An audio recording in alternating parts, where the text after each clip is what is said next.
তো দেখেন সবাই, আমার আম্মুটা কিন্তু কাজ করছে, ঠিক আছে। আমার আম্মুটা, আমি যেহেতু একটু অসুস্থ, তাই আমার আম্মুটা সুন্দর করে বিছানা গুছাচ্ছে। আলহামদুলিল্লাহ, সবাই কিন্তু আলহামদুলিল্লাহ বলবেন। আমার আম্মু আসলে আমাকে কাজ করে দিচ্ছে, একদম সুন্দরভাবে পরিষ্কার করছে। আসলে আমি পারছি না, তো সব কাজটা আমার আম্মু করে দিচ্ছে। বাথরুমে পানি ছাড়ে কেন আব্বা? তো হ্যালো সবাইকে, আসসালামু আলাইকুম। সবাই কেমন আছেন? সবাইকে গুড মর্নিং, শুভ সকাল। সুন্দর একটা সকালে শুভেচ্ছা জানিয়ে শুরু করছি নতুন আরেকটা ব্লগ। তো আমি কিন্তু ফুল গাছ দিয়েই শুরু করছি।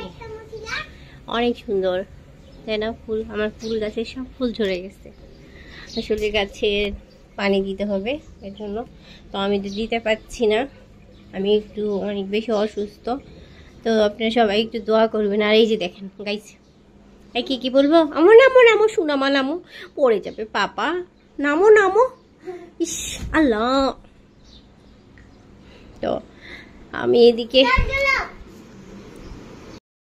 তো এই তো আমি এখন ওদের সাথে একটু মানে করে বিছনা টিছনা গুছাচ্ছি, আর আমি এদিকে রান্নাঘরে চলে আসলাম। আসলে মেয়ে বড় হলে কিন্তু মাদের অনেক সাহায্য হয়, তাই না? আমি একটু হালকা একটু অসুস্থ, কোনো কাজ করতে ইচ্ছা করতেছে না, কিন্তু রান্নাটা তো করতে হবে। রান্না তো আরও করতে পারবে না, ছোট বাচ্চা। তারপরও যে বিছানা টিছানা গুছাই, এটাই আলহামদুলিল্লাহ অনেক বেশি। স্কুল থেকে আসছে, আসার পরে নাস্তা করলো, করে এই তো বললাম আমি বিছনাটাকে একটু গুছাই আর এগুলো একটু মুছে দিই। হ্যাঁ মুছো, আসলে মেয়ে মানুষ, কাজ তো শিখাইতেই হবে, তাই না? আর এদিকে কিন্তু আমি ছোট মাছ বের করেছি। পাশে আমার একটা আপু আছে, ওই আপুটা আমাকে ওদের বাড়ির মাছ এটি দিয়েছিল, পুঁটি মাছ কেটে। আর আমি এদিকে একটু চিকেন করব, আর একটু ডাল করতেছি, আর একটু ছোট মাছ রান্না করবো আমি, ওইটাই। তো এই তো দুপুরে 3 রকমের আইটেম হয়ে গেল। এটা দিয়ে মানে একটু করে রাখলাম, যেহেতু শরীরটা খুব বেশি ভালো না, কখন কি বেশি খারাপ হয় তার জন্য মানে রিস্কটা নিলাম না, একদম করে তারপর রেখে দেব। তো সবাই আপনাদের কি অবস্থা, কেমন আছেন?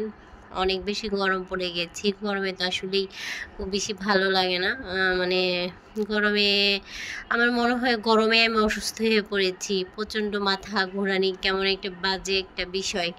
দেখা যাচ্ছে আজকে রাত্রেবেলা ডাক্তারের কাছে সিরিয়াল দিয়েছি, ইনশাল্লাহ যদি সুস্থ থাকে আর সব কিছু ঠিক থাকে তাহলে যাব। তো দেখি ডাক্তার কি বলে। হ্যাঁ, ডাক্তারের কাছে গেলে তো টেস্ট করতে দিবে, আর আমার টেস্ট করতে মোটেও ভালো লাগে না, ওষুধ খেতেও ভালো লাগে না। ওইদিকে কিন্তু আমার চিকেনটা কষানো হয়ে গেছে, আমি কিন্তু চিকেনটার পানি দিয়ে দিয়েছি, এবং কি আমি একটু মিষ্টি কুমড়া ভাজি করব শুটকি দিয়ে। আপনারা কে কে মিষ্টি কুমড়া ভাজি শুটকি দিয়ে খেয়েছেন? এটা কিন্তু হেভি মজা লাগে, মানে মোট কথা অনেক বেশি মজা লাগে। এর আগে আমি মাছটা ভেজে নিলাম, একটু হাত দিয়ে মেখে আমি তরকারিটা রান্না করব, আর চিকেনটা হওয়ার পরে আমি তরকারিটা বসাই দিব, আর ওইদিকে আমি মিষ্টি কুমড়া বসাই দিব। মানে আমার সব প্রিয় প্রিয় খাবার করতেছি, বাট চিকেনটা শুধু আমার প্রিয় না, শুটকি মাছ আর ছোটো মাছটাই আমার প্রিয়, চিকেনটা আমি মুখেও দিব না। এই তো আমি আগে ছোটো মাছের তরকারিটা ভালোভাবে একটা বাটিতে সুন্দর করে মাখিয়ে নিচ্ছি। আসলে মাখানোর উপরে কিন্তু আপনি নির্ভর করে তরকারিটা কেমন মজা হবে, তাই না? তো আমি ভালোভাবে মাখাইয়ে যে কড়াইয়ের ভিতরে দিয়ে দিয়েছি। এখন অল্প একটু পানি দিব, পানি দিয়ে তারপরে মাছটা বলে উঠে দিয়ে দিব, ঠিক আছে। আর এদিকে আমার তরকারিটা হয়ে গেছে, দেখেন জাদুর মতন অলমোস্ট, আর অনেক বেশি মজা হয়ে গেছিলো। এদিকে আমি হলো আপনার মিষ্টি কুমড়াটা দিয়ে দেবো। শুটকিটা কিন্তু আমি ভেজে গরম পানি দিয়ে ভালোভাবে ধুয়ে নিয়েছি, অ্যান্ড শুটকিটা আমি পেঁয়াজের মধ্যে দিয়ে দেবো। পেঁয়াজের মধ্যে একটু শুটকিটা একটু ভাজা হয়ে যাবে, তো শুটকির সাথে ভাজা ভাজা, যেহেতু মিষ্টি কুমড়া তেমন মশলা দিতে হবে না, তাই আমি শুটকির সাথে সাথে শুধু একটু হলুদ দিব আর কাঁচামরিচ দিব, আর অন্য কোনো মশলা আমি এর ভিতরে দিব না, ঠিক আছে। মশলা দিলে ভালো লাগবে না, কারণ মিষ্টি কুমড়া তোরা মশলা দিলে ভালো লাগে না, শুধু হলুদটা একটু দিতে হয়, আর কাঁচামরিচ আর কালো জিরা দিলে হয়ে যায়। যে আমার হয়ে গেছে, বেশিক্ষণ সময় লাগে না হইতে। কুমড়াটা অনেক বেশি ভালো ছিল, আর খেতে তো এত বেশি মজা ছিল। আমি তো আসলে খাওয়ার পরে আপনাদের মানে ভয়েস দিচ্ছি। আর এদিকে কিন্তু আমার একটু আমের টকও আছে, আমি একটু আমের টক করেছিলাম। সব কিছু আসলে শেয়ার করতে পারিনি, কারণ আমার যেহেতু কুকিং চ্যানেল না, তারপরেও আমি দেখাই রান্নাবান্না, কারণ অন্যান্য কাজ দেখাতে গেলে দেখা যাচ্ছে আমার একটু সমস্যা হয়ে যাচ্ছে, মানে শরীরের জন্য। তো আমার সামনে যেটা থেকে সেটাই। আর এদিকে আমার লাঞ্চ টাঞ্চ করা শেষ, আমি এগুলো গুছাই নেবো একদম প্রিপেয়ার করে, তারপর আমি বিছানায় যাব। তো এই গাছটাকে একটু চেঞ্জ করে ধুয়ে এখানে আমি রেখে দিলাম। কেমন লাগতেছে, ভালো লাগতেছে না? কিছুদিন পর পর ডায়েরি চেঞ্জটা একটু মানে চেঞ্জ করে দিলে কিন্তু অনেক ভালো লাগে। আর আচার বানাইছি, আচারের রেসিপিটা আমি পরে দিব এই ভিডিওতে। আর আমি আর আপনাদের আচারের রেসিপিটা দেখাইলাম না। বড়ই আর জলপাইয়ের আচার, ঠিক আছে? না সরি, বড়ই আর তেঁতুল।